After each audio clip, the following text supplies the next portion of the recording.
I've never been kissed. The words left Emma's lips before she could stop them. The Mafia boss holding her chin went still. Dante Moretti's dark eyes searched hers, looking for the lie, finding only truth. His thumb pressed against her mouth, possessive, dangerous. Never. The word was a promise and a threat. Around them, his men shifted. One touched his gun. Emma's pulse hammered in her throat. She'd just confessed her deepest shame to the most dangerous man in the city. Dante's smile was slow, predatory. Then I'll ruin you for everyone else, Piccola. Slowly. Subscribe now and comment your city. Let's see how far Emma's dangerous journey travels. You won't want to miss what happens next. Emma couldn't breathe. Dante's thumb still rested against her lips, and every instinct screamed at her to run. But his other hand gripped the back of her neck firm enough to hold her in place without hurting. She'd never been held like this, like she was precious, unbreakable, and his all at once. Get up. His voice cut through her panic. The champagne she'd spilled glittered on the marble floor like broken stars. Emma's knees ached where they'd hit the ground. She tried to stand, but her legs shook too hard. Dante made a sound low in his throat, something between frustration and amusement. Then he bent, and before Emma could process what was happening, he lifted her. Not roughly, carefully, like she weighed nothing. I can walk, she gasped. You're trembling. He carried her to the leather chair, setting her down with a gentleness that contradicted everything she knew about men like him. When did you last eat? That's not, answer me, Emma. Her name in his mouth did something to her stomach. Yesterday, breakfast. His jaw clenched. The two men by the door, bodyguards, had to be exchanged glances. The younger one had a scar cutting through his eyebrow. The older one's jacket couldn't quite hide the gun at his hip. Marcus? Dante didn't raise his voice, didn't need to. Food, now, and get Castellano up here. The scarred one left. Emma's heart lurched. Please don't tell Mr. Castellano. I need this job. I can't lose. You're not losing anything. Dante pulled a chair close, sitting so their knees touched. His hand caught her chin again, forcing her to meet his eyes. How old are you? 23. Something flickered in his expression. Christ, you're a baby. I'm not a baby. Anger spiked through her fear. I work 3 jobs. I pay my own bills. I take care of my... You're dying, mother, he said it flatly, watching her flinch. Stage 4 cancer, $42,000 in medical debt. The treatment she needs costs another $60,000. Treatment her insurance won't cover. Emma's blood turned to ice. How do you know that? I know everything about everyone in my city. His thumb stroked her jawline, the gesture almost absent. Especially the beautiful girls who fall at my feet. I didn't fall, someone bumped me. Liar. But his mouth curved. You were exhausted. You swayed. No one touched you. Heat flooded her cheeks. He was right. She'd felt the darkness closing in her vision, tunneling. She hadn't eaten in 36 hours, and she'd worked 14 hours straight, and her body had simply given up. I'm fine, she whispered. You're dying. His voice went soft, deadly. Slower than your mother, but just as certain. How long do you think you can keep this up, Piccola? Don't call me that. Why not? Because I don't know what it means, and you don't know me, and I'm not yours to name. Dante leaned closer, close enough that she could smell him expensive cologne, and something darker, something that made her want to breathe deeper. You've never been kissed. You've never been touched. You're 23 years old, and you're a virgin, aren't you? Emma jerked back, but his hand on her neck held her steady. Not hurting, never hurting, but absolutely in control. That's none of your business. It is now. His eyes dropped to her mouth. Because I'm going to change all of that. You can't just, I can do anything I want. His smile was pure sin. I own this restaurant. I own half this city. I could own you, Emma, if you'd let me. I'm not for sale. Everyone's for sale. The only question is price. He released her as Marcus returned with a tray. Real food, not kitchen scraps. Pasta and cream sauce, fresh bread still steaming, roasted vegetables that smelled like heaven. Eat. I need to get back to work. You're fired. Emma's stomach dropped. What? No, you can't. I just did. Dante picked up a fork, twirled pasta onto it, held it to her lips. Open. I can feed myself. I know, but I want to do it.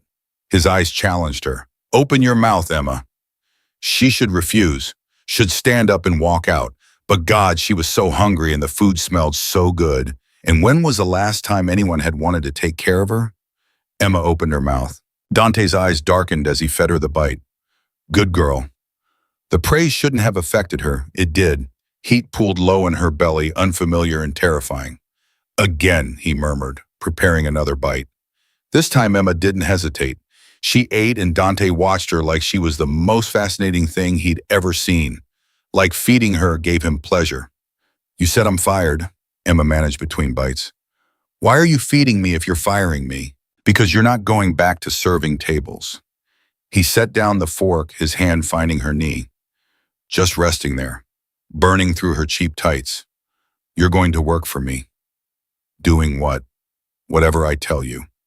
His hand squeezed gently. I'll pay off your mother's medical bills.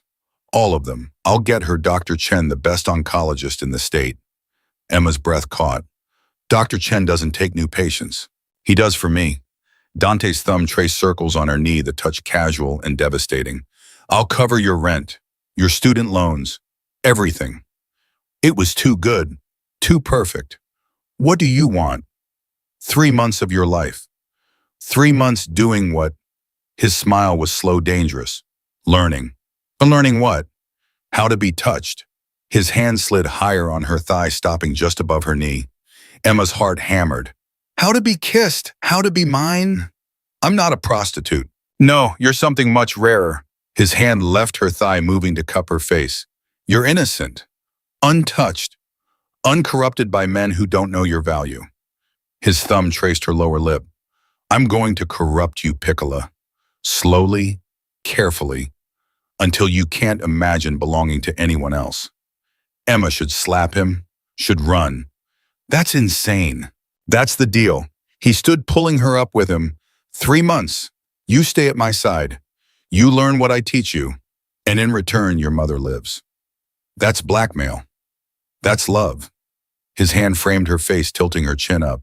You love her enough to destroy yourself. I'm giving you another option. Destroy yourself for me instead. At least I'll make it pleasurable. Emma's throat tightened. What if I say no? Then you walk out that door. You go back to your 3 ways and your 4 hours of sleep and watching your mother die because you can't save her. His voice went soft. How long do you think you'll last, Emma?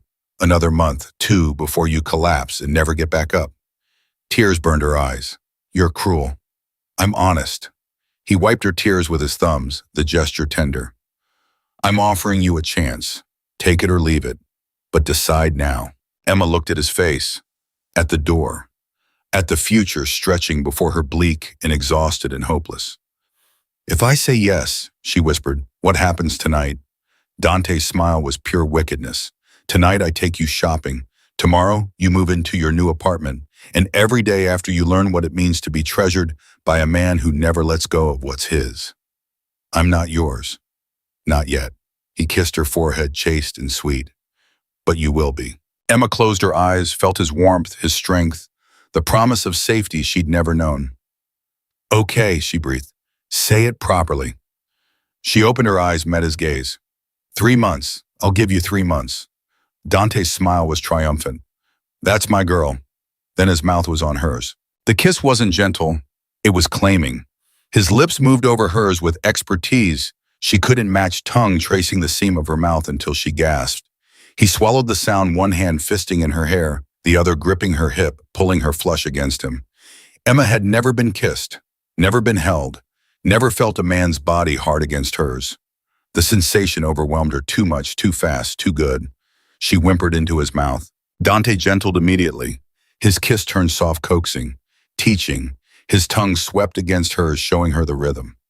When Emma tentatively responded, he groaned a sound that vibrated through her chest. He pulled back slowly, his breathing rough. Emma's lips felt swollen, her body liquid. That, he murmured against her mouth, was your first kiss. How did it feel? Like drowning. Her voice shook. Like flying, I don't know. Perfect.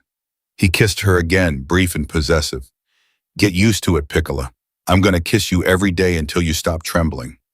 What if I never stop? His laugh was dark, pleased. Then I'll never stop kissing you. He released her reluctantly, stepping back. Come, we have shopping to do. Now it's almost midnight. I don't sleep much. His hand found hers, fingers lacing through hers like they belonged there. And neither will you. The car was waiting outside, black, sleek, expensive. The kind Emma had only seen in movies. Dante handed her inside, sliding in beside her. Too close. His thigh pressed against hers, his arm along the seat behind her shoulders. Where are we going? Emma asked. Valentina's. The boutique. Emma had walked past it once. The cheapest dress in the window cost more than her monthly rent. I can't afford. I can. His hand settled on her thigh, possessive. You're mine now, Emma. What's mine doesn't wear rags. These aren't rags. They're my uniform. They're an insult. His fingers traced patterns on her leg, the touch burning through the thin fabric. You're going to wear silk, lace, things that make men look and remind them they can't touch. What about you? His smile was predatory. I'm going to touch you constantly. Heat flooded Emma's face. You said we'd take it slow. I said I'd teach you slowly. His hands slid higher, stopping mid-thigh. There's a difference. I'm going to touch you, kiss you, make you ache for more. But I won't take you to bed until you beg me for it. Emma's breath caught. I won't beg. You will. His certainty was maddening. You'll beg so prettily, Piccola. And when you do, I'll give you everything. The boutique was lit up despite the late hour. The owner, an elegant woman with silver hair, greeted Dante with a kiss on both cheeks. Dante, darling, it's been too long. Valentina. He guided Emma forward, his hand on her lower back. I need you to dress her. Everything.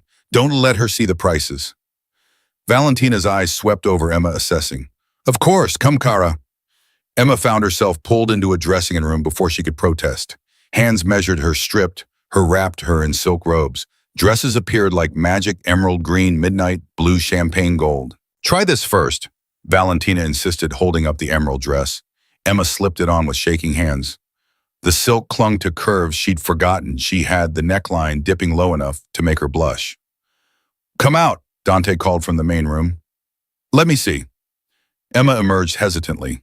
Dante was sprawled in a chair, whiskey in hand, looking like sin incarnate. His eyes locked on her and the glass paused halfway to his lips. Dio, he breathed. Turn around. Emma obeyed, feeling his gaze burn across every inch of her.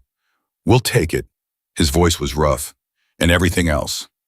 Dante no calmo, yes. He stood crossing to her in 2 strides. His hands settled on her waist, pulling her against him. Look at yourself, Emma. He turned her to face the 3-way mirror. Emma saw a stranger, someone beautiful in expensive silk, with kiss, swollen lips, and wide eyes. I see someone playing pretend, she whispered. I see the truth. Dante's chin rested on her shoulder, his arms wrapped around her waist. You've been hiding, invisible, trying to disappear so the world wouldn't hurt you. His lips found her ear. But I see you, Piccola. I see exactly who you are.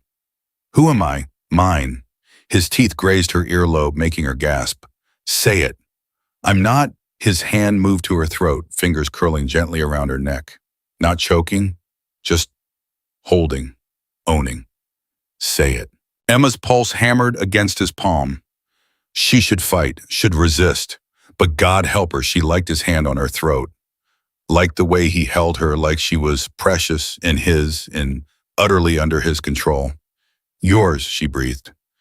Dante's arms tightened. Again. I'm yours. Good girl. He kissed her neck, teeth scraping her pulse point. You learn fast. Emma's knees went weak. Only Dante's hold kept her upright. Change, he ordered, releasing her with visible effort. We have one more stop. The penthouse apartment overlooked the city from 50 floors up. Emma stepped inside and felt her breath leave her body. What is this, your new home? Dante watched her reaction, satisfaction in his eyes. 3 bedrooms, 2 baths, the kitchen stocked. Marcus will be in the building if you need anything. I can't live here. You can't live in that shithole you've been calling home. He moved through the space-opening doors. Bedroom, office, guest room for when your mother visits. Emma's throat closed. My mother. I'm having her transferred to St. Catherine's tomorrow. Private room. Dr. Chen will review her case Monday. He turned to face her. She'll have the best care in the country. Tears spilled down Emma's cheeks. Why are you doing this? Dante crossed to her, framing her face in his hands. Because I want you, and I take what I want.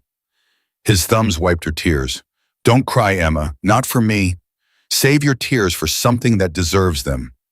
This deserves them. She threw her arms around his neck, surprising them both. Thank you. Thank you so much. Dante stood rigid for a heartbeat. Then his arms came around her, crushing her against his chest, his face buried in her hair. You're welcome, he said roughly. Now stop crying before I decide to make you cry for other reasons. Emma pulled back, wiping her eyes. What other reasons? His smile was wicked. You'll find out, but not tonight. He kissed her forehead. Sleep, Piccola.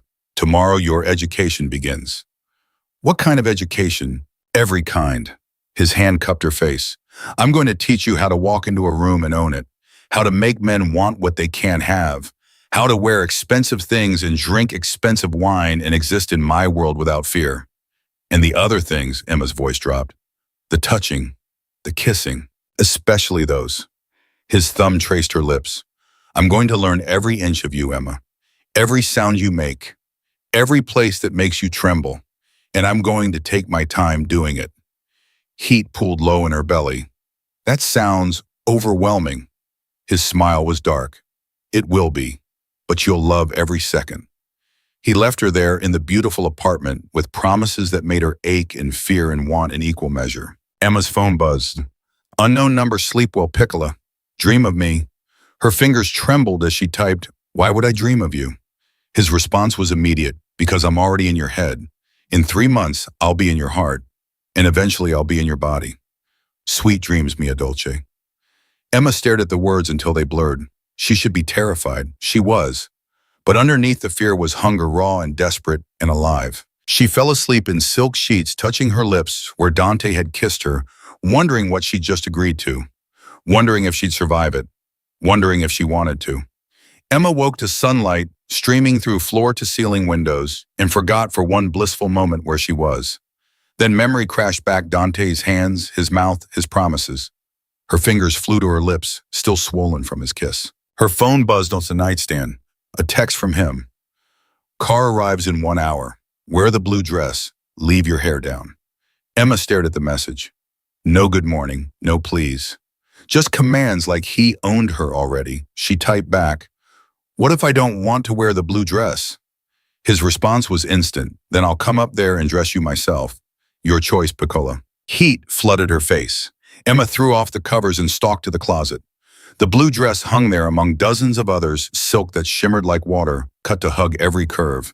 She touched it, remembering Dante's eyes on her last night, remembering his hand on her throat when he made her say she was his. Emma pulled on the dress with shaking hands. It fit perfectly, of course. Everything he'd bought her fit perfectly, like he'd memorized her body in one glance. She left her hair down, hated herself for obeying, hated herself more for the thrill that ran through her when she did. Marcus was waiting in the lobby, the scarred bodyguard from last night. He nodded once, holding open the car door without speaking. Where are we going? Emma asked as the car pulled into traffic. Mr. Moretti is waiting. That wasn't an answer. Emma bit her lip, watching the city blur past. They drove to the financial district, stopped in front of a gleaming skyscraper. Marcus led her inside, past security that nodded them through into a private elevator. The doors opened on the top floor. Emma stepped out into a reception area, all glass and steel and money. A woman at the desk looked up, assessed Emma in one glance and smiled tightly. He's expecting you. Go right in. Emma's heels clicked, on marble as she crossed to the double doors. She raised her hand to knock. Don't bother. Dante's voice called from inside. I can hear you breathing. Emma pushed open the door. Dante sat behind a massive desk phone to his ear, eyes tracking her every movement. He held up one finger weight and continued his conversation. I don't care what he thinks. The shipment arrives Tuesday or the deal's off. Pause. Then make him care, Vincent. I'm not repeating myself. He hung up without saying goodbye. His eyes raked over Emma, slow and deliberate. You wore the blue. You told me to. I did. He stood moving around the desk with predatory grace. But I didn't think you'd listen. Should I have worn something else? No. He reached her one hand, sliding into her hair, tilting her head back. You look perfect. Good girl. There it was again, that praise that made her stomach flip. Don't call me that. Why not? His thumb traced her jaw. You like it when I do. I don't. He kissed her, cutting off the lie. His mouth was demanding, claiming, making her forget her own name. When he pulled back, Emma swayed. Liar, he murmured against her lips. Your body tells me everything your mouth won't. His hands slid down her side, settling on her hip. Did you sleep well? No. Good. Neither did I. He guided her to the window, keeping her close. Do you know what kept me awake? Emma shook her head. Thinking about all the ways I'm going to ruin you. His breath was warm against her ear. All the sounds I'm going to pull from your throat. All the places I'm going to touch that have never been touched. Emma's knees went weak. You said we'd go slow. I said I'd teach you slowly. I never promised to make it easy. His teeth grazed her earlobe. Turn around. Look at the city. She obeyed. 50 floors below, people moved like ants, completely unaware that Emma's entire world was shifting. All of this, Dante said, his arms caging her against the window, is mine. The buildings, the businesses, the people who work in them. His lips found her neck. And now you're mine too. For 3 months. For as long as I want you. His hands settled on her waist. And I'm a greedy man, Emma. I don't let go easily. The intercom buzzed. Mr. Moretti, your 10 o'clock is here. Dante didn't move. Send them away. Sir, it's the... I don't care who it is. Cancel everything today. His hands tightened on Emma's waist. I'm busy. Yes, sir. Emma twisted to look at him. You're canceling meetings for me. I'm canceling everything for you. He turned her, fully backing her against the window. The glass was cold against her spine. Today, you're my only priority. Why? Because I want to know you. His hands framed her face. Everything. Your favorite color. What makes you laugh? What makes you cry? What you dream about when you let yourself dream. That's not... Emma's throat tightened. Nobody cares about that stuff. I do. His intensity pinned her in place. Tell me about your mother. The question caught her off guard. What about her? What's her name? Sarah. Tell me about Sarah. He guided her to the leather couch, pulling her down beside him. Too close. His thigh pressed against hers, his arm along the back of the couch behind her shoulders. Emma didn't know where to start. She's a teacher. English literature. She used to read me poetry before bed every night. Used to.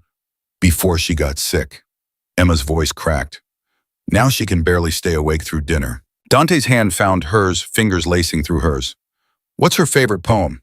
Sonnets, Shakespeare. She has this beat-up copy of the complete works that she's read so many times the spine is broken. Tears burned Emma's eyes. She made me promise I'd finish college. Made me swear I wouldn't drop out to take care of her. But you wanted to. Of course I did. She's my mother. She's all I have. The tears spilled over. I'm losing her, and there's nothing I can do, and I hate it. I hate being helpless. I hate watching her fade and not being able to stop it. Dante pulled her against his chest, one hand stroking her hair while she cried. He didn't speak, didn't offer empty platitudes, just held her while she fell apart. When Emma finally quieted, Dante tilted her chin up. Dr. Chen is the best. If anyone can help her, he can. And if he can't, then I'll find someone who will. His certainty was absolute. I don't accept failure, Emma. Not in business, not in life, and definitely not when it comes to what's mine. I'm not yours. His smile was soft, dangerous.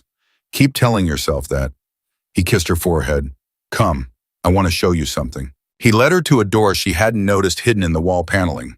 Beyond it was a smaller office, feminine, elegant, with a desk facing windows that overlooked the city. This is yours, Dante said.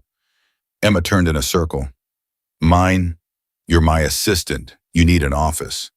He moved to the desk, opening drawers to reveal supplies already stocked. You'll work here when I don't need you in my office. Which is when? Rarely. His smile was wicked. I like you where I can see you. This is too much. Get used to it. He pulled her close again, unable to stay away for more than a few minutes. Nothing about my life is small, Emma. Not my business, not my appetites, not my obsessions. Is that what I am? An obsession? Yes. No hesitation. From the moment you fell at my feet, I knew I'd never let you go. Emma's breath caught. That's insane. That's the truth. His hands slid into her hair, fisting gently. I've been alone a long time, Piccola. I've had women, plenty of them. But they were transactions. Meaningless. You're different. How? You look at me like I'm dangerous and you don't care. His thumb traced her lower lip. You're terrified, but you're still here. That takes courage. Or stupidity. His laugh rumbled through his chest. Maybe both. He released her reluctantly. Come. Your education begins now. What kind of education? The practical kind. He led her back to his office, to the desk. Sit. Emma sat in his chair, feeling small behind the massive desk. Dante leaned against the edge, arms crossed. You're going to screen my calls today. Take messages, learn how my business operates. I don't know anything about business. You'll learn. He handed her a file.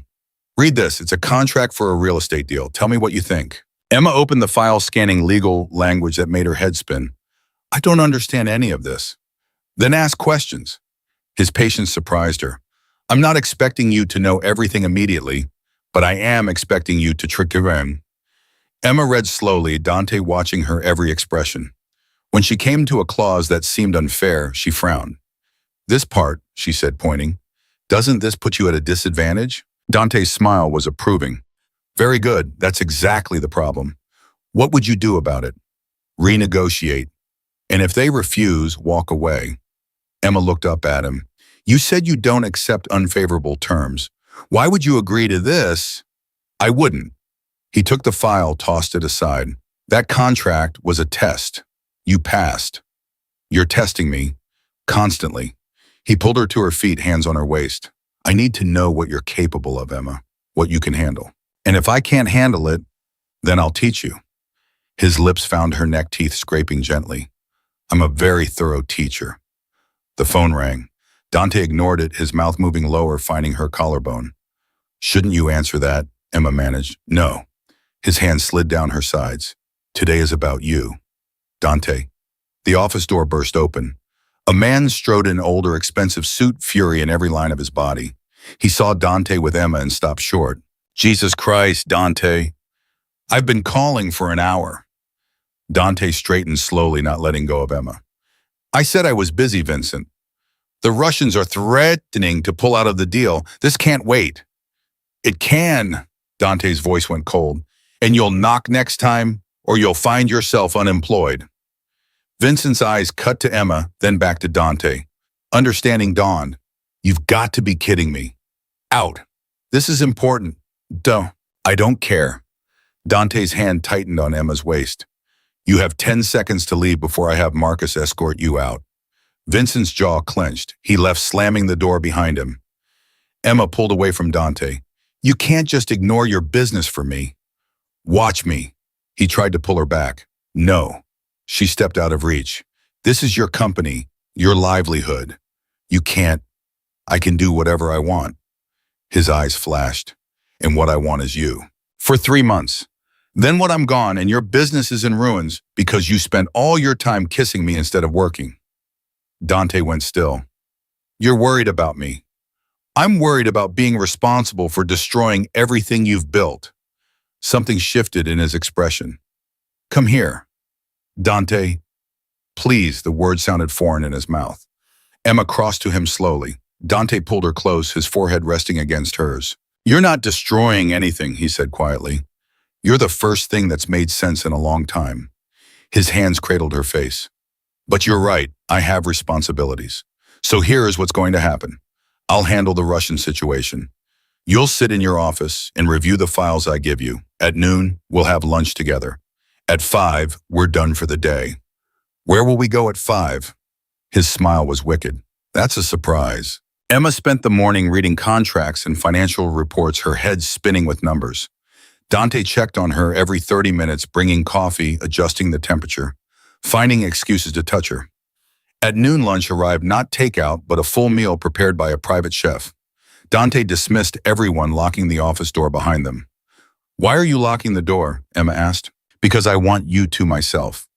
He guided her to the couch, setting the food on the coffee table. And because I'm going to feed you again. I can feed myself, I know, but I like doing it. He settled beside her, pulling her close. Open! Emma obeyed, letting him feed her bite by bite, his eyes dark with satisfaction every time she swallowed. You're very good at following instructions, he murmured. Only when they make sense. And feeding you makes sense. You seem to enjoy it. His laugh was soft. I enjoy everything about you, Piccola. He set down the fork, his hand cupping her face. The way you blush, the way you tremble when I touch you, the way you argue with me even though you're terrified. I'm not terrified. Liar? But he said it gently. You're shaking right now. Emma looked down. Her hands trembled in her lap. That doesn't mean I'm scared. What does it mean? She couldn't answer. Couldn't admit that his nearness overwhelmed her, that every touch made her feel things she'd never felt, that she wanted more, even though she didn't know what more meant. Dante leaned closer, his lips brushing hers. It means you want me, he whispered. It means your body knows what your mind won't admit yet.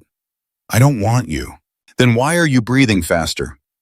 His hand slid to her throat, feeling her pulse race. Why is your heart pounding? Why are you leaning into my touch instead of pulling away? Emma's eyes closed. Because I'm stupid.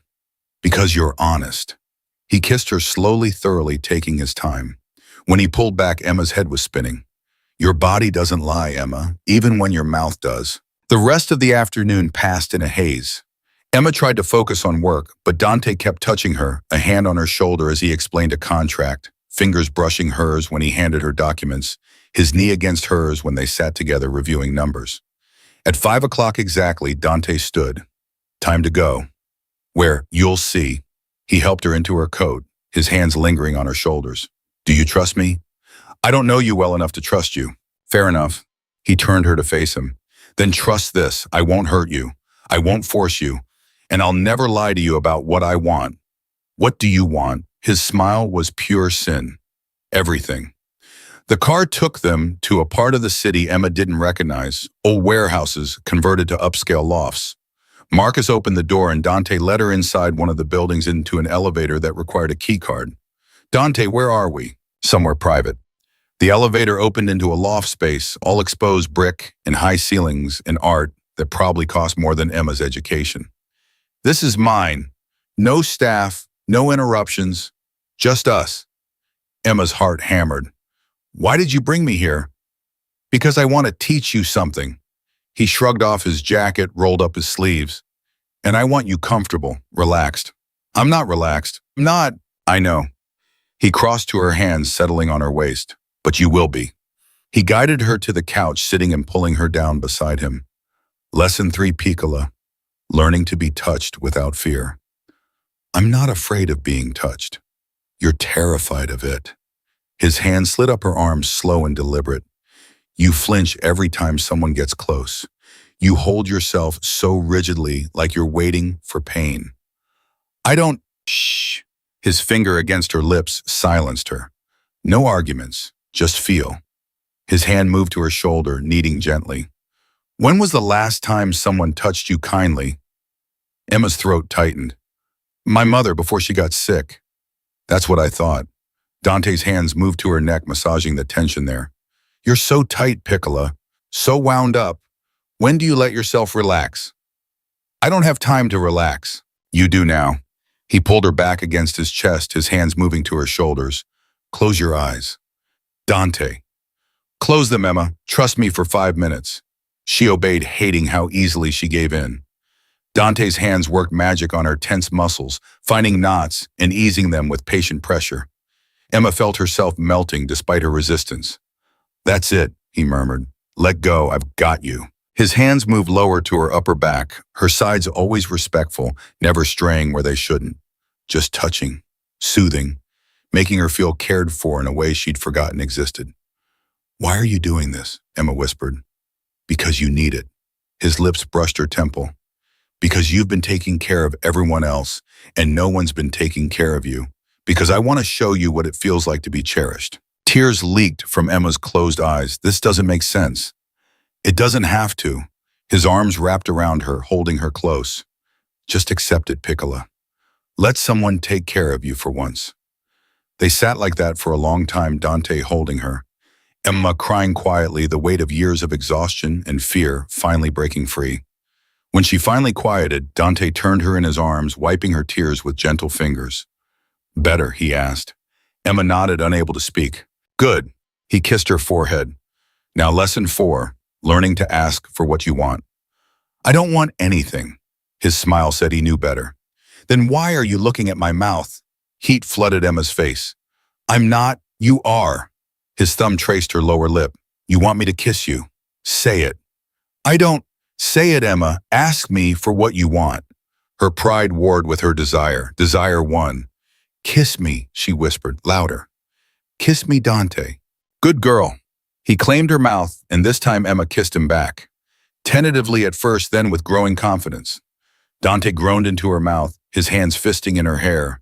When they finally broke apart, both breathing hard, Dante's eyes were nearly black with want. That, he said roughly, was much better. You're learning piccola.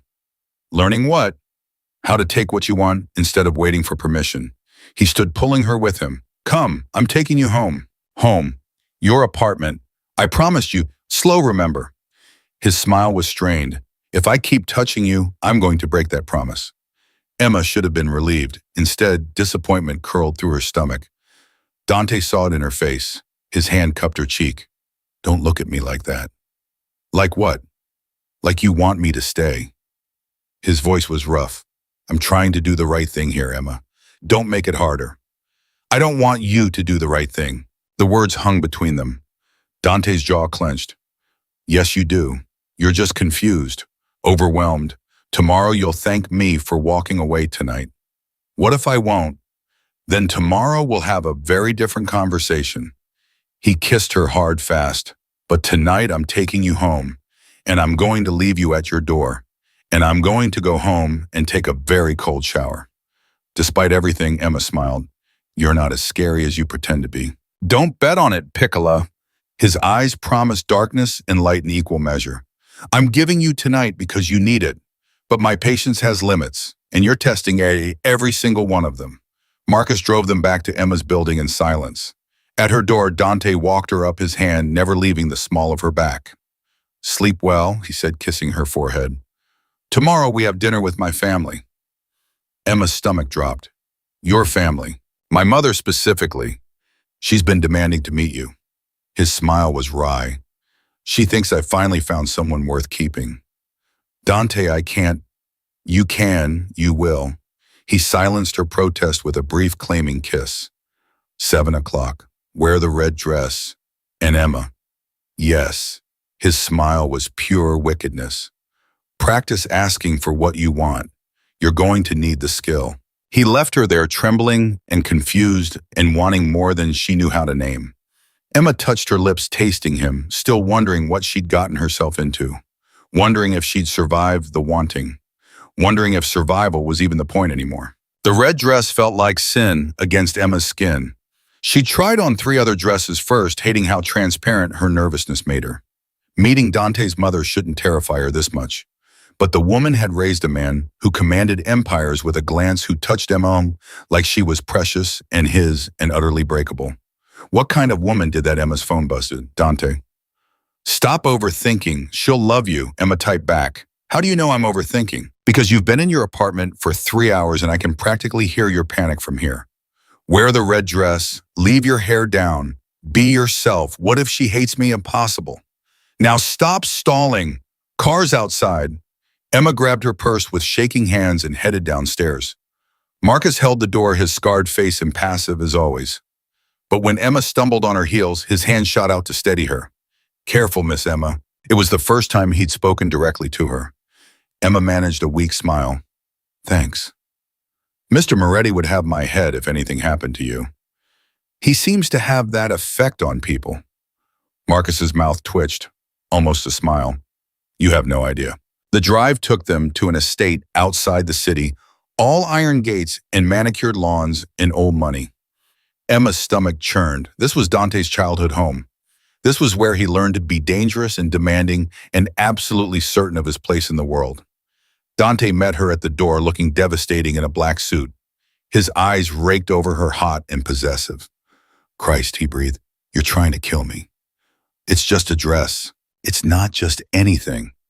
He pulled her close, his hand sliding down her spine.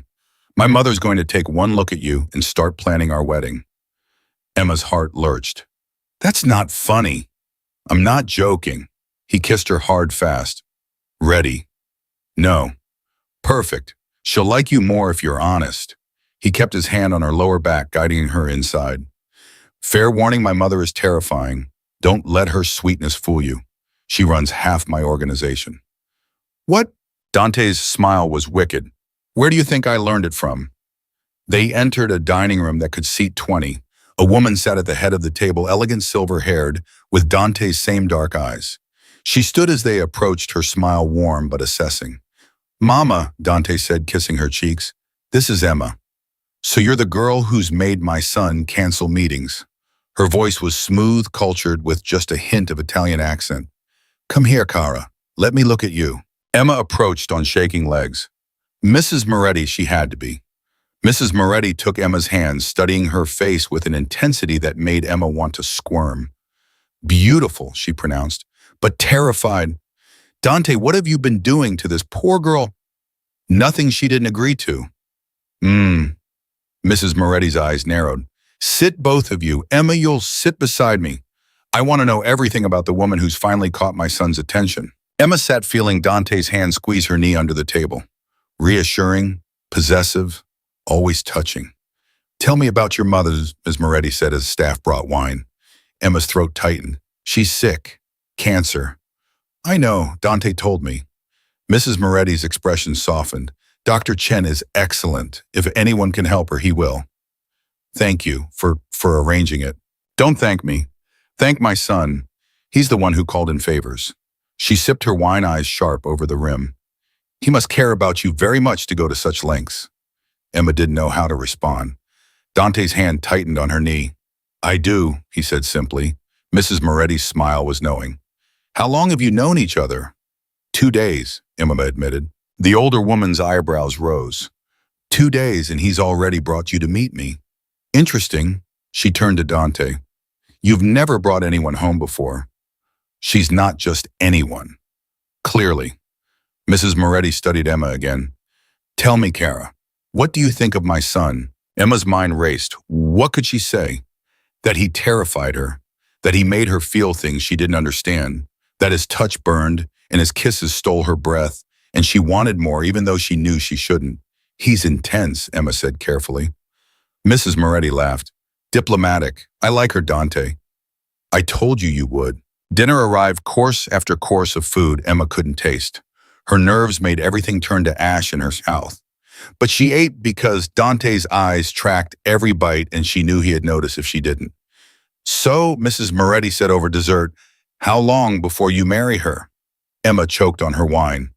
Dante's hand moved to her back, steadying her. Mama, it's a fair question. You're 35 years old. You've never brought a woman home. You're clearly obsessed with this one. When's the wedding? We've known each other 2 days, Emma managed. And Mrs. Moretti waved a dismissive hand. I married Dante's father after knowing him 3 days. When you know, you know. Mama, you're scaring her. Good. If she scares easily, she's not right for you anyway. But Mrs. Moretti's smile was kind. Relax, Cara, I'm teasing, mostly. After dinner, Mrs. Moretti pulled Emma aside while Dante took a phone call. Walk with me, she said, linking her arm through Emma's. They strolled through a garden, evening air, cool against Emma's flushed skin. You're good for him, Mrs. Moretti said abruptly. You don't know me. I know my son, and I know he's different with you. Softer, more human. She squeezed Emma's arm. Dante's father died when he was 17. He had to grow up too fast, take over the family business, make hard choices. He forgot how to be gentle. He's gentle with me. Exactly. Mrs. Moretti stopped walking, facing Emma fully. That's why I like you. You remind him he's more than the monster he sometimes has to be. Emma's chest tightened. He's not a monster. Isn't he? The older woman's eyes were sad. He kills people, Emma. He ruins lives. He does terrible things to protect what's his. She cupped Emma's face. Can you live with that? Because if you stay, that's what you are choosing. the darkness along with the light. I don't know, Emma whispered. At least you're honest. Mrs. Moretti released her. My advice, don't fall in love with him. It only ends in heartbreak. It's too late for that. The words escaped before Emma could stop them. Mrs. Moretti's eyes widened, then she smiled, genuinely pleased. Oh, Kara, you're already in love with him. I'm not. I barely know him. Love doesn't follow logic. Mrs. Moretti took her hand. But be careful. My son loves deeply, but he loves possessively. Once he has you, he'll never let you go. What if I want to go? Then you'll break his heart, and that, Mrs. Moretti said quietly, might destroy him. Dante appeared in his garden doorway. Stop interrogating her, Mama. I'm not interrogating. I'm getting to know her. But Mrs. Moretti kissed Emma's cheek. Take care of my boy, Kara. He needs you more than he'll admit. In the car afterward, Dante pulled Emma close. What did she say to you? That I'm good for you. You are. His lips found her temple. What else? That you love possessively. Dante went still. Did she scare you? A little. Good. His hand cupped her face, turning her toward him. You should be scared, Emma. Because she's right. I don't do things halfway. When I want something, I consume it. And I want you so badly I can barely breathe. Emma's heart raced. Dante. I know. Too much too fast. But I can't help it. His forehead pressed against hers. Tell me to slow down. Tell me to back off. Tell me anything except to stop wanting you. I don't want you to stop. His breath caught. Emma, I want more. The confession tumbled out. I want you to touch me, kiss me, teach me everything you promised. Dante's control snapped. He pulled her into his lap, one hand fisting in her hair, the other gripping her hip. His mouth claimed hers with a desperation that stole her breath. Emma kissed him back, all pretense of shyness burning away in the heat between them. Fuck, Dante groaned against her lips. You taste like sin. Is that bad? It's perfect. His teeth grazed her lower lip. But if we don't stop now, I'm going to take you in the back of this car, and you deserve better than that. What if I don't care where we are? Dante's laugh was strained. You're going to destroy me, Piccola. He forced himself to set her back on the seat, putting distance between them. Home now, before I change my mind. At Emma's building, Dante walked her up again. But this time when they reached her door, he didn't leave. Invite me in, he said, voice rough. I thought we were going slow. Fuck slow, his hands framed her face. Invite me in, Emma. Let me show you what you do to me. Emma's hands shook as she unlocked the door. Dante followed her inside, kicking it shut behind them. Then his mouth was on hers, walking her backward until her back hit the wall. Tell me to stop, he demanded between kisses. No. Tell me you don't want this. I can't. Emma's hands fisted in his shirt. I want this. I want you. Dante lifted her, her legs wrapping around his waist instinctively. He carried her to the bedroom, laying her on the bed with a reverence that made her chest ache. I'm going to undress you now, he said, hands on her zipper. Slowly, and you're going to tell me if anything feels wrong. Understood. Emma nodded, unable to speak. The red dress slid down her body, pooling on the floor. Dante's eyes went dark at the sight of her in nothing but black lace. Christ, he breathed. You're perfect. I'm not, you are. He kissed her collarbone, her shoulder, the curve of her breast through lace. Every inch of you is perfect. His hands mapped her body with aching slowness, learning curves, finding sensitive spots, making her gasp and arch into his touch. When his mouth followed the path his hands had traced, Emma thought she might die from the pleasure of it. Dante, she whimpered, I've got you, Piccola. His hands slid behind her back, unhooking her bra. Let me see you. Emma's arms came up to cover herself. Dante caught her wrists, gently pinning them above her head. Don't hide from me, he said softly. You're beautiful. Let me look at you. Tears leaked from the corners of Emma's eyes. No one had ever seen her like this. Vulnerable, exposed, wanting. Dante released her wrists, his thumbs wiping away her tears. Why are you crying? Because this is too much. Because I don't know what I'm doing. Because you make me feel things I don't understand. Good. He kissed her gently. Feel it all, Emma? Every overwhelming, terrifying, perfect moment of it. His mouth moved lower, and Emma stopped thinking. There was only sensation, Dante's lips on her skin, his hands learning her body, his voice murmuring praise that made her shatter. When Emma finally came apart, Dante held her through it, his own need visibly straining, but controlled. Controlled for her. That, he said when she could breathe again, was lesson 5. Learning what pleasure feels like. Emma stared at him dazed. What about you? Tonight was about you.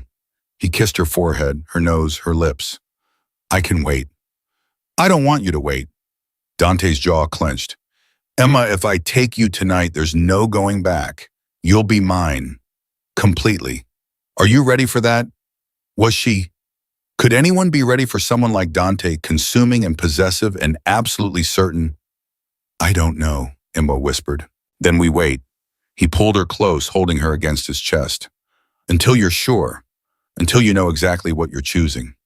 They lay like that for a long time, Emma's racing heart gradually slowing against the steady beat of his. Dante's hands stroked her hair, her back soothing and claiming in equal measure. Tell me about your father, Emma said into the darkness. Dante went rigid. What about him? Your mother said he died when you were 17. He did, Dante's voice was flat. He was killed, murdered by a rival family who thought taking out the head would destroy us. Emma's breath caught. I'm sorry. Don't be. I made them pay. His arms tightened around her. Every single one of them. It took me 3 years, but I hunted down everyone involved and made them suffer. Emma should have been horrified. She was. But underneath the horror was of understanding he'd been 17. A boy forced to become a monster to protect what was his. Your mother was right, Emma said softly. You had to grow up too fast.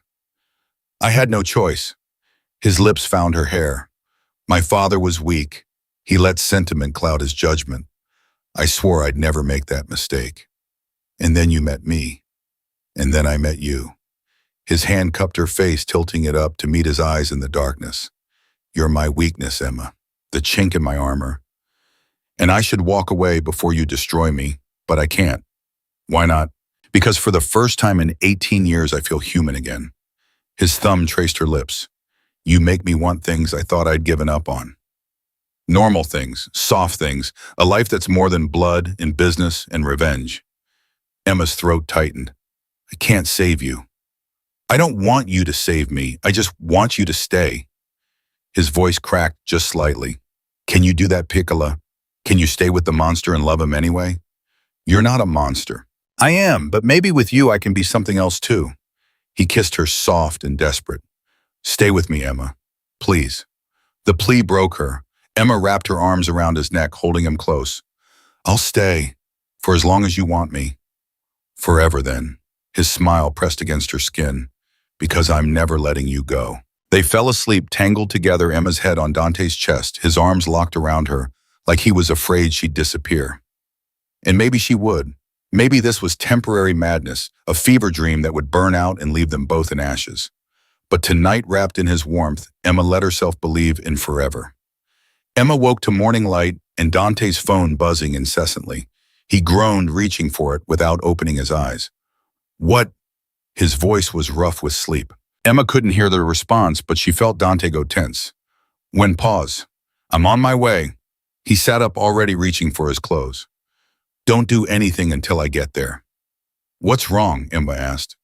Dante's face was stone. The Russians made their move. They hit one of my warehouses last night. Killed 3 of my men. Emma's blood went cold. Oh, God. Stay here. He kissed her hard, fast. Don't leave the apartment. Marcus will be outside. I'll be back as soon as I can. Dante, wait. But he was already gone, the door slamming behind him. Emma sat in the sudden silence, reality crashing down. This was his world. Violence and death and revenge. This was what she'd chosen when she agreed to stay. Her phone rang. Unknown number. Emma answered hesitantly. Is this Emma? A woman's voice. Cultured. Cold. Yes. Who is this? Someone who wants to help you. The woman paused. Dante Moretti is a dangerous man. He's pulled you into a war you don't understand. If you're smart, you'll run. Now, before it's too late. Emma's hands shook. Who are you? A friend or an enemy. That depends on what you do next. The line went dead. Emma stared at her phone, heart racing. A warning, a threat, or genuine concern from someone who knew what Emma was too naive to see. The door burst open. Emma screamed, but it was only Marcus' gun-drawn eyes scanning the apartment. "Are you all right?" he demanded. "I'm fine. What's happening?" "The Russians know about you." His face was grim. "They're coming for you, Miss Emma. We need to move. Now." Emma's world tilted. Coming for her because of Dante, because she'd been stupid enough to fall for a man whose enemies would use her to hurt him. Where's Dante? Handling the situation. "But he sent me to protect you." Marcus holstered his gun, crossing to her. "Get dressed, quickly. We don't have much time." Emma obeyed on autopilot, pulling on jeans and a sweater with shaking hands. Marcus led her downstairs to a different car, this one armored windows, tinted black. "Where are we going?" Emma asked as they pulled into traffic. "Somewhere safe." Marcus's eyes were on the mirrors, constantly scanning. "Mr. Moretti has a safe house outside the city. You'll stay there until this is over." "What if it's never over?" Marcus's jaw tightened. "Then you'll learn to live with bodyguards in bulletproof glass. That's the price of loving Dante Moretti." Emma pressed her face against the window, watching the city blur past. 24 hours ago, she'd been nobody.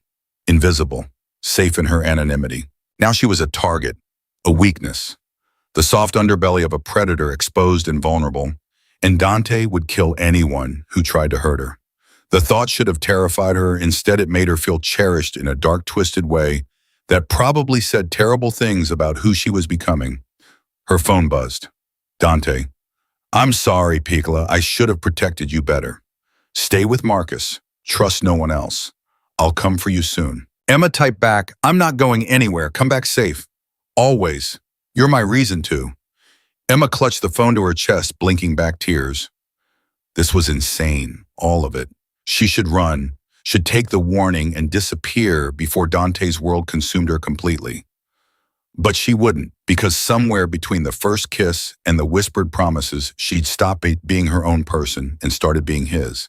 And God help her, she didn't want to go back. The safe house was a fortress disguised as a cabin. Marcus led Emma inside, checking every room with his gun drawn before holstering it. "You'll be safe here," he said. "Reinforced walls, security system, no one gets in without the code." Emma wrapped her arms around herself. "How long do I have to stay?" "As long as it takes." Marcus's phone buzzed. He checked it, his expression darkening. "I need to make a call. Don't open the door for anyone. Not even if they say they're from Mr. Moretti." "Why not?" "Because the Russians are good at lying." He stepped outside, leaving Emma alone in the silence. She paced the main room, checking her phone every 30 seconds. No messages from Dante. No updates. Just silence that made her anxiety spiral. The woman's warning echoed in her head. "Run, before it's too late." But it was already too late. Emma had tasted safety in Dante's arms, felt cherished for the first time in her life. How could she go back to being invisible after being seen so completely? Her phone rang. "Dante." Emma answered before the second ring. "Are you okay?" His voice was rough, strained. "I'm fine. Are you?" "I've been better," she heard shouting in the background, then Dante's muffled voice giving orders. "Listen to me carefully, Piccola. The Russians want to negotiate." Emma's stomach dropped. "Negotiate what?" "You for my territory." Dante's voice went cold. "They think I'll trade half my empire to get you back." "Will you?" Ooh. Silence stretched between them. Then in a heartbeat. "But I'm not going to.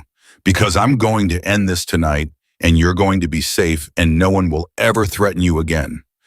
Dante, don't do anything stupid." "Too late for that.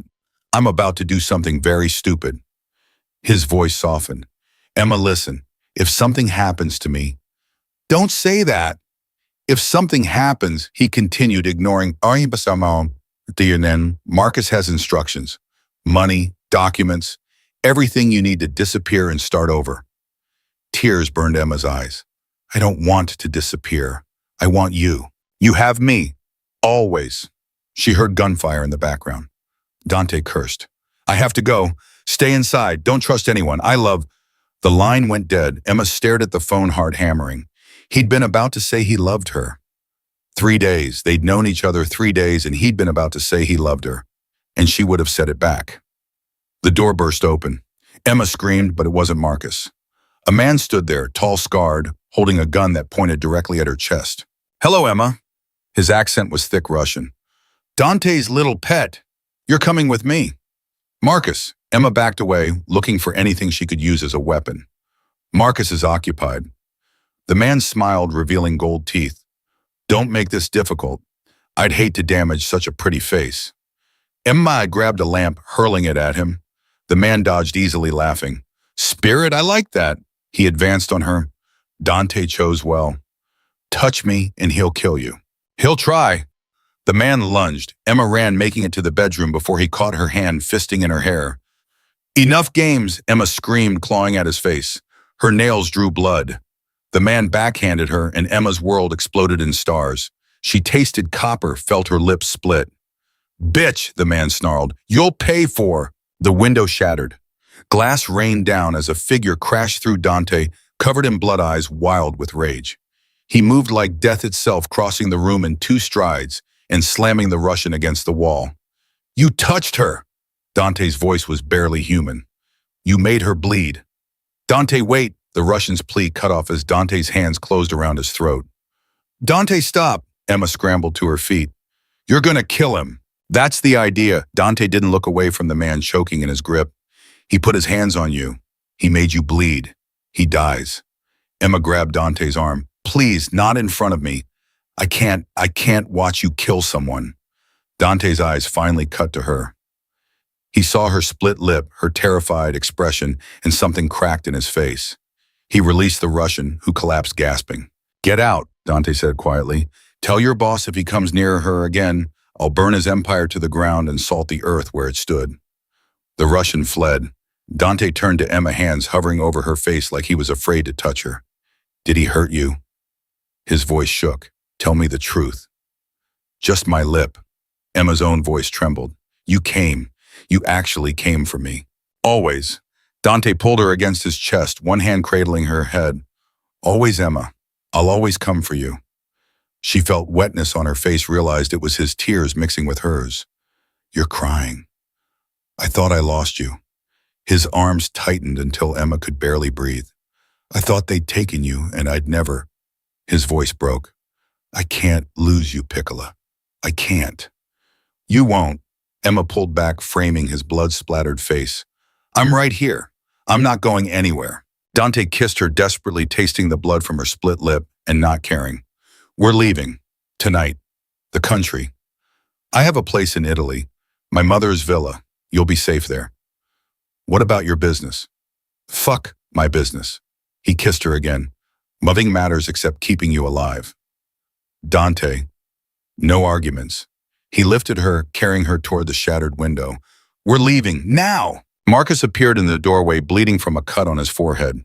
"Sir, the perimeter is secure, but we have maybe 10 minutes before reinforcements arrive." "Get the car." Dante didn't put Emma down. "We're going to the airfield." "What about the Russians?" "Let them have the territory. Let them have everything." Dante's eyes burned into Emma's. "I only need her." The drive to the airfield was a blur of speed and fear. Emma clung to Dante, feeling his heart racing against her cheek. His clothes were soaked with blood, some his, mostly not. He'd fought his way through God knew how many men to reach her. "How did you know where I was?" Emma asked. "The Russian who took you made a call. We traced it." Dante's jaw clenched. "I killed everyone between me and you. Everyone, Emma. And I'd do it again. That's not normal." "I'm not normal." His hand tightened on her. "I'm obsessed, possessive, dangerous. But I'm yours, Piccola. Completely yours."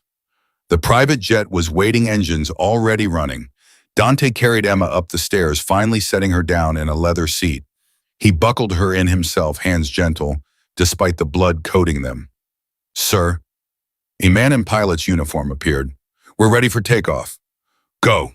Dante collapsed into the seat beside Emma, pulling her against him. "Get us in the air." As the plane lifted off, Emma watched the city lights disappear below.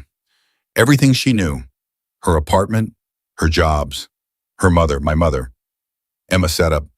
"Dante, I can't leave her. She's sick. She needs me." "She's already on a medical transport to Italy." Dante's hand cupped her face. Dr. Chen is traveling with her. She'll have better care at the villa than she ever had here. Emma's breath caught. You moved my dying mother to another country without asking me. I moved your dying mother to safety. His voice was unapologetic. The Russians know about her, Emma. They would have used her to get to you. This way she's protected. You can't make decisions like that without telling me. I can, I did, and I'd do it again. Dante's eyes flashed. You're mine to protect. That includes everyone you love. Get used to it. Emma should have been furious. She was. But underneath the anger was relief so profound it made her dizzy. Her mother was safe. Dante had made sure of it. I hate you, she whispered. No, you don't. He kissed her split lip gently. You love me. You're just afraid to admit it. I don't love you. We've known each other 3 days. Time doesn't matter. His hand slid into her hair. I knew the first moment I saw you. When you fell and looked at me like I could save you. I knew I'd spend the rest of my life trying to deserve that look. Emma's throat tightened. You're insane. About you, absolutely. He pulled her into his lap, careful of her injuries. Say it, Emma. Tell me what you're too scared to admit. I'm not scared. You're terrified. His lips found her ear. You're terrified because you feel it too. This thing between us. Too big, too fast, too consuming. You're scared because you know once you say it, there's no going back. Emma's hands fisted in his bloody shirt. And if I don't say it, then I'll wait. His arms tightened. I'll wait forever if I have to, but I'll never let you go. They flew through the night, Emma dozing against Dante's chest, while he made call after call, restructuring his entire empire from 30,000 feet. His world was collapsing, and he didn't even seem to care. When Emma woke, dawn was breaking over the Mediterranean. Dante was watching her, exhausted but alert. We're almost there, he said softly. Where is there? Home. He kissed her forehead. My real home. Not the fortress I built in the city. The place my father took us every summer before he died. The villa was carved into a cliff overlooking the sea. Emma stepped off the plane and felt the warmth of Italian sun on her skin. Staff appeared from nowhere speaking rapid Italian to Dante, who responded in kind. Your mother is in the East Wing, Dante told Emma. Dr. Chen says she's stable. You can see her after you've rested. I want to see her now. Emma. Now Dante. She pulled away from him. Please. He studied her face, then nodded. This way.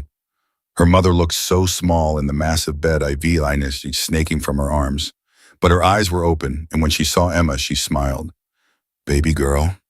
Her voice was weak but warm. What have you gotten yourself into? Emma burst into tears, falling to her knees beside the bed. I'm sorry, Mom. I'm so sorry. I never meant... Shh. Her mother's hand stroked Emma's hair. That boy out there, the dangerous one, he loves you. He barely knows me. He knows enough.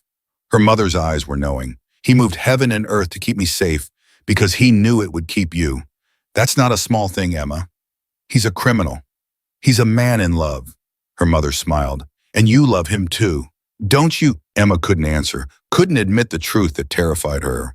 It's okay to be scared, her mother whispered. Love is terrifying, especially when it's real. She squeezed Emma's hand. But don't let fear make you run from something good. How do you know it's good? Because I see the way he looks at you, like you hung the moon, like he'd burn the world down to keep you safe. Her mother's eyes drifted closed. That's the kind of love worth fighting for, baby, even when it's scary. Dr. Chen appeared, gently ushering Emma out.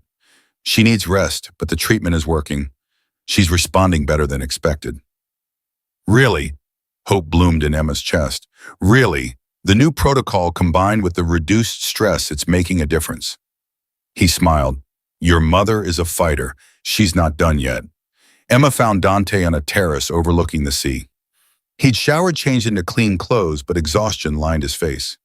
She's doing better, Emma said, joining him. I know. Dr. Chen told me. Dante pulled her close, breathing in her scent. Are you angry with me for bringing her here without asking? I should be. But you're not. No, Emma wrapped her arms around his waist. Because you saved her. You gave her a chance when she had none. Dante's hold tightened. I'd give you anything, Emma. Everything. You just have to ask. Emma pulled back, looking up at him. His eyes were bloodshot, face drawn. He'd killed for her tonight. Abandoned his empire. Risked everything. I love you, she whispered. Dante went completely still. What? I love you. Louder this time. It's insane and impossible and way too fast, but I love you, Dante Moretti. And I'm terrified because I don't know how to be this vulnerable. I don't know how to give someone this much power over me. Emma, his voice cracked. I'm not finished. She pressed her fingers to his lips. You scare me, your world scares me, but losing you scares me more. So I'm choosing this. I'm choosing you. Even though I don't know where this goes or how it ends, I'm choosing you. Dante crushed her against him, his face buried in her hair. Say it again. I love you. Again. I love you, Dante. He kissed her, then deep and claiming and desperate. When he finally pulled back, his eyes were wet. I love you too, he said roughly. More than my business, more than my empire, more than my own life. You're everything, Emma. Everything. What happens now? Dante smiled, cupping her face. Now we start over. New life, new rules. I'll rebuild what I lost. But this time I'm doing it right, with you beside me. I don't know how to be a mafia wife. Good, because I'm not asking you to be. He kissed her forehead. I'm asking you to be yourself, to challenge me, to keep me human when I forget how to be, to love me even when I'm unlovable. That's a lot to ask. I know, but I'm asking anyway. His thumb traced her lips. Marry me, Emma. Her breath caught. What? Marry me. No hesitation. I know it's insane. I know it's too fast. But I don't care. I want you to be mine legally. I want everyone to know you're untouchable. I want to wake up every morning knowing you chose me. Dante, you don't have to answer now. Take time. Think about it. But his eyes were desperate, pleading. Just don't say no. Please don't say no. Emma's mind spun. Marriage. To a man she'd known less than a week. A man who'd killed for her. Who'd given up everything for her. Who looked at her like she was his entire world. It was crazy, reckless, everything she'd never been. Yes, she heard herself say. Dante's eyes widened. Yet, yes, I'll marry you. Emma laughed, tears streaming down her face. I must be out of my mind, but yes. Dante lifted her, spinning her around, his laughter echoing off the cliffs. When he set her down, he kissed her with a tenderness that made her ache. I'm going to spend the rest of my life making you happy, he promised, starting right now. He carried her inside to a bedroom with windows facing the sea. And there, with the Mediterranean sun streaming through the curtains, Dante showed Emma exactly what forever with him would feel like. It was overwhelming, consuming, perfect. And Emma finally understood what her mother meant. This was the kind of love worth fighting for. Even when it was terrifying, especially then. Later, wrapped in Dante's arms, Emma felt his heart beating against her cheek. Steady, strong, alive. No regrets, he asked softly. None.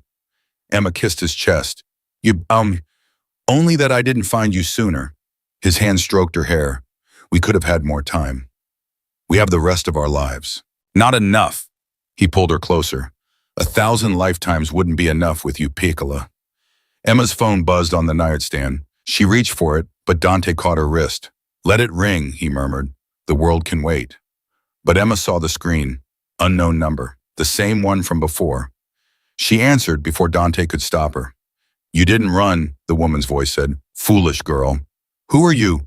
Man. Someone who knows what you're too naive to see. Dante Moretti will destroy you, not today, not tomorrow. But eventually his world will consume you, and there will be nothing left. I don't believe you. You will.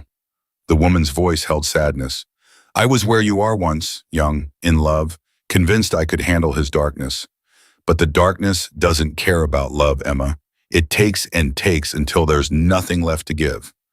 If you're trying to scare me, I'm trying to save you, but I can see it's too late. The woman sighed. When it all falls apart, and it will remember, I tried to warn you. The line went dead. Dante sat up, eyes hard. Who was that? I don't know. Emma's hands shook. She said she was trying to save me, that your world would destroy me. Dante's jaw clenched. She's wrong. Is she? Emma met his eyes. Can you promise me that loving you won't destroy everything I am? Dante looked away. No, I can't promise that. The honesty cut deeper than any lie could have. Emma's chest tightened, but Dante continued, turning back to her. I can promise I'll fight like hell to make sure it doesn't. I can promise I'll protect you with everything I have. And I can promise that whatever we face it together. Emma wanted to believe him. God, she wanted to believe. Okay, she whispered. Dante pulled her back into his arms, holding her like she might disappear. And Emma let him, pushing away the woman's warning, pushing away the fear. Because she'd already made her choice. For better or worse, she was his. And he was hers, even if it destroyed them both. Emma woke to find Dante's side of the bed empty. She sat up, heart-lurching, then heard his voice from the terrace, low, dangerous speaking, rapid Italian. She wrapped herself in a sheet and padded to the doorway. Dante stood with his back to her phone pressed to his ear, every line of his body tense. I don't care what it costs, he said, in English, switching languages mid-conversation. Find her. I want to know who's been calling Emma, and I want to know today. He ended the call, turned, and saw Emma watching. His expression softened immediately. How long have you been standing there? Long enough, Emma crossed to him. You're trying to find the woman who called. She's threatening you. Of course I'm finding her. His hands settled on her waist. No one threatens what's mine. Maybe she's trying to help. By terrifying you, Dante's jaw clenched. That's not help, Piccola. That's manipulation. Before Emma could respond, Marcus appeared in the doorway, face grim. Sir, we have a problem. Dante's entire demeanor shifted. What kind of problem? The kind that requires your immediate attention. Marcus's eyes cut to Emma. Alone, sir. Anything you say to me, you can say in front of her. Marcus hesitated, then nodded. Vincent's been arrested. Federal charges. Money laundering, racketeering, conspiracy. He's looking at 30 years. Dante went very still. When? An hour ago, he's already talking, offering them everything in exchange for immunity. Emma felt the blood drain from her face. Talking about what? Me. Dante's voice was flat. My business, my operations, everything. He released Emma, pacing to the terrace edge. How much does he know enough to destroy you? Marcus's expression was apologetic. Sir, if he testifies, then I'm finished. Dante laughed, the sound bitter. I left the country at exactly the wrong time. The Russians must have fed him to the feds. They're dismantling me piece by piece. Emma's chest tightened. What do we do? We, Dante turned to face her. There is no we in this, Emma. This is my problem. My mess to clean up. That's not fair. We're engaged. Your problems are my problems. Not this one. His eyes were hard.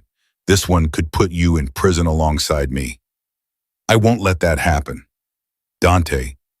Marcus, get her ready to travel. Dante's voice was pure authority. I'm putting her on a plane to Switzerland tonight. New identity, new life, everything she needs to disappear. Emma's heart stopped. What? No. It's not a discussion. The hell it isn't. Emma planted herself in front of him. You proposed to me last night. You said we'd face everything together. Now you're shipping me off like I'm a problem to solve. You're not a problem. You're the only good thing in my life, and I'm not dragging you down with me. His hands framed her face. Please, Emma, let me protect you the only way I can. By sending me away, by making me run. Tears burned her eyes. I said yes to you, Dante. To all of you. The good and the bad. I'm not running. You don't understand what you're asking. If they connect you to me, if they find out about us, you'll be questioned, investigated. Your entire life will be torn apart. Then let them tear it apart. Emma grabbed his shirt. I'd rather face it with you than run and spend the rest of my life wondering if you're okay. Dante's control cracked. He pulled her against him, his face buried in her hair. You're going to destroy me, Piccola. Completely destroy me. Good. Emma held him just as tightly. Then we'll be destroyed together. Marcus cleared his throat. Sir, there might be another option. Dante lifted his head. I'm listening. Vincent doesn't know about Emma. No one from the old organization does. If we move fast, we can keep her out of it entirely. How? Marry her. Today. Under her new identity. Create a paper trail that shows she's been living in Italy for years. If anyone investigates, they'll find a normal woman married to a legitimate businessman. Nothing connecting her to your life in the States. Emma's head spun. Today, we're getting married today. If you agree. Dante's eyes searched hers. It's the only way to protect you legally. As my wife, you can't be compelled to testify against me. And the new identity gives you plausible deniability. This is insane. This is my life. His voice was raw. Insane is the baseline. But I swear to you, Emma, I'll spend every day making up for the chaos I've pulled you into. Emma looked at Marcus, then back at Dante. If I say yes, if we do this, what happens to you?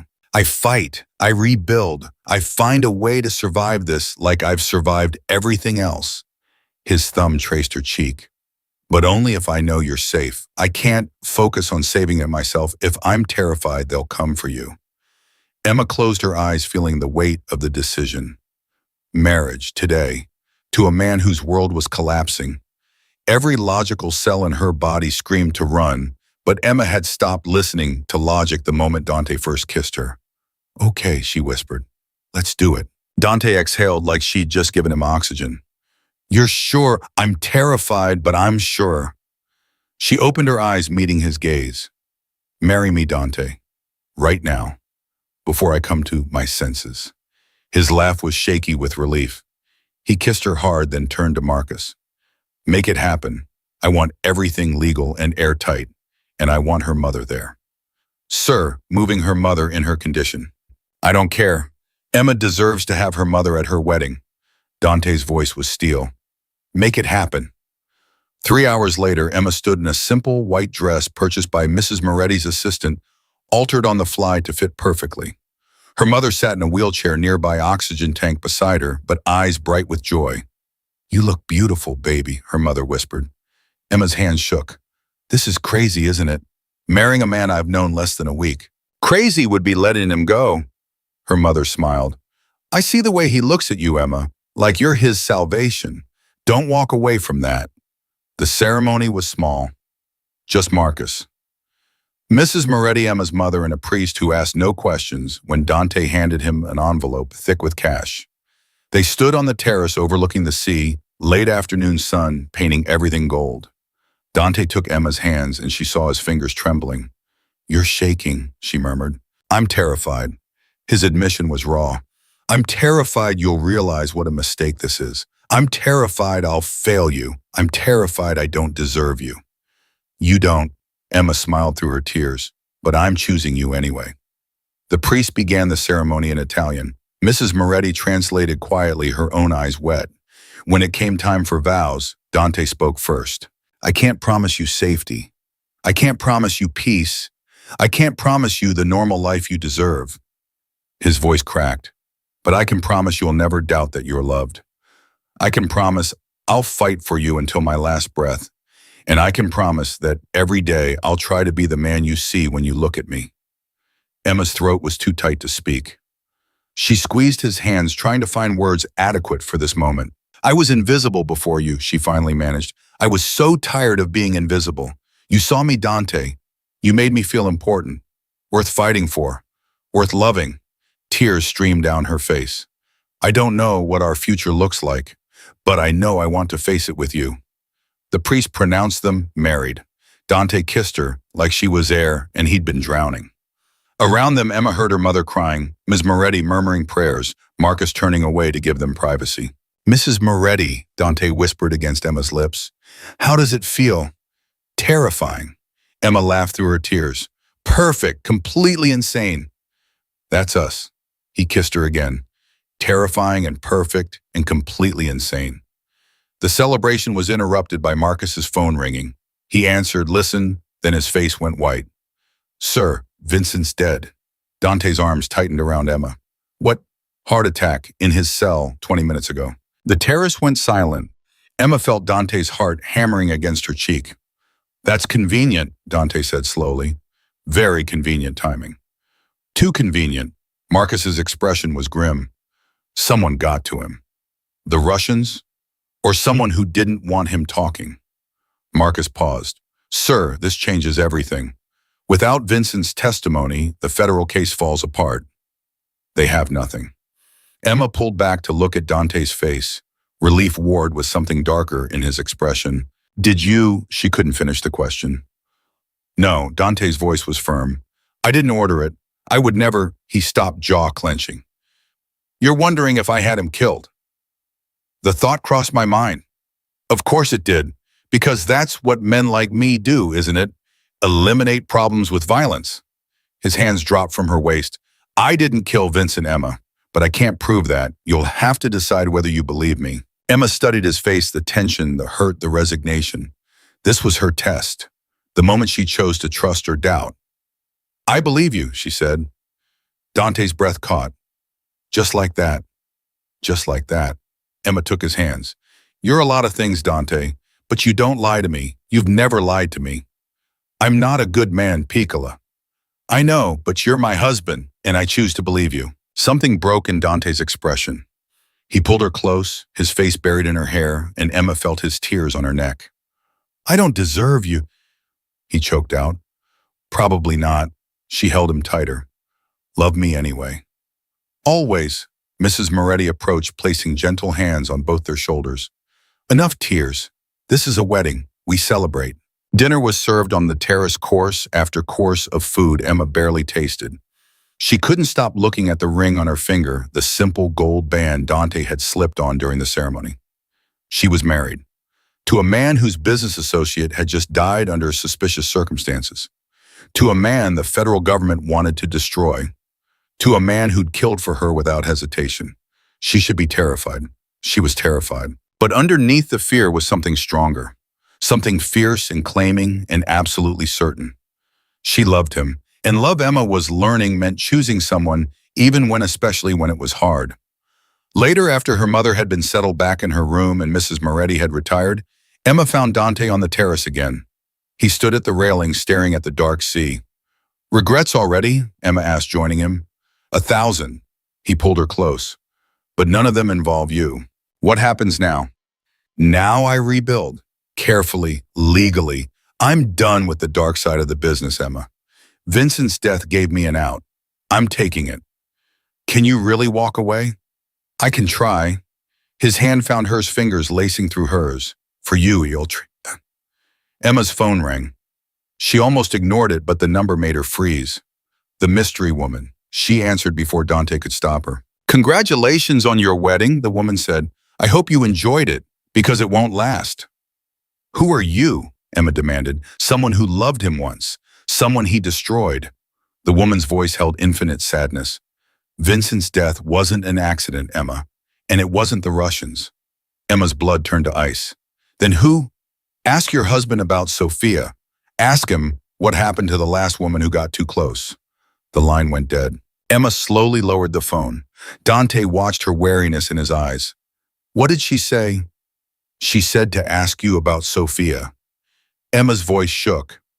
Who's Sophia, Dante? Dante went very still. Where did you hear that name? From the woman who keeps warning me about you. She said Sophia was the last woman who got too close. She said you destroyed her. Emma stepped closer.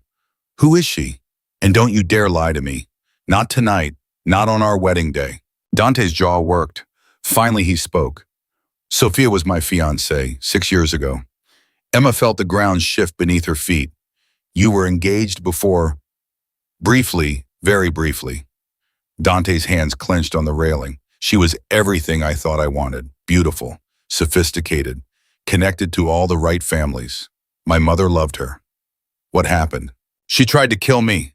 Dante's voice was flat. Turned out she was working for a rival family. The engagement was a setup. Get close, gain my trust, then put a bullet in my head. Emma's breath caught. Oh my God. I found out the night before the wedding, confronted her. Dante's eyes were distant, remembering. She pulled a gun. I was faster. She's in prison now, 25 to life. And the woman calling me is probably Sophia's sister, Elena. Dante turned to face Emma fully. She blames me for destroying Sophia's life. Conveniently forgets that Sophia tried to murder me. Why didn't you tell me? Because it was over. Done. I never think about her anymore. His hands framed Emma's face. You want to know the difference between you and Sophia? When I was with her, I was playing a role. The perfect son, the strategic alliance. But with you, his voice cracked. With you, I'm just me. Broken and dangerous and absolutely terrified of losing you. Emma's throat tightened. I'm not going to try to kill you. I know. His smile was sad. That's why I married you. Because you're real. Because when you look at me, you see the monster and you love me anyway. I don't see a monster. Then you're not looking hard enough. But he kissed her gently. Go ahead and ask Piccola. I can see the question in your eyes. Did you have Vincent killed? Dante's expression didn't change. If I say yes, will you leave? Emma's heart hammered. I don't know. Honest answer, I appreciate that. He released her, turning back to the sea. No, I didn't order Vincent's death. But do I mourn him? No. He betrayed me. He would have destroyed everything I built. His death was convenient, but I didn't cause it. Can I believe you? That's up to you. His voice was tired. I've told you the truth, Emma. What you do with it is your choice. Emma stood there suspended between trust and doubt. This was her moment, her choice. Believe the man she'd married or walk away. She thought of the way he touched her mother with such gentleness, the way he'd fought through an army to save Emma, the way he looked at her like she was his entire world. Emma wrapped her arms around him from behind, resting her cheek against his back. I believe you, she whispered. Dante's hands covered hers. Why? Because you've never lied to me, and because I'm choosing to trust you. She held him tighter. That's what love is, isn't it? Choosing to trust even when it's scary. Dante turned in her arms, pulling her close. I don't deserve you. Stop saying that. Emma looked up at him. You deserve to be loved, Dante. You deserve someone who sees all of you and stays anyway. And I'm staying. Even knowing what I am, especially knowing what you are. She stood on her toes, kissing him softly. You're mine now, for better or worse. And I don't give up what's mine. Dante's laugh was shaky. That's my line. Not anymore. I'm learning from the best. Emma smiled through her tears. Take me to bed, husband. Show me what forever looks like. Dante swept her into his arms, carrying her inside. And there, with the Mediterranean night wrapped around them, they began their forever messy and complicated and absolutely perfect. 3 months later, Emma stood in the same spot watching the sunrise paint the sea gold. Her mother sat beside her in the wheelchair, stronger now, but still fragile. Dr. Chen says the cancer's in remission, her mother said softly. Emma's throat tightened. I know.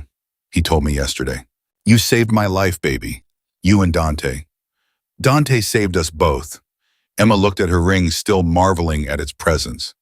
I never thought I'd have this. Love, safety, a future. You deserve it. Her mother squeezed her hand. All of it. Dante appeared in the doorway, hair still messy from sleep. He crossed to Emma, wrapping his arms around her from behind. Good morning, Mrs. Moretti, he murmured against her ear. Emma leaned into him. Good morning, husband. 3 months. They'd been married 3 months, and every day Emma chose him again, chose trust over doubt, chose love over fear. It wasn't perfect. They fought, they struggled. Dante's past cast long shadows, and Emma still jumped at unexpected phone calls.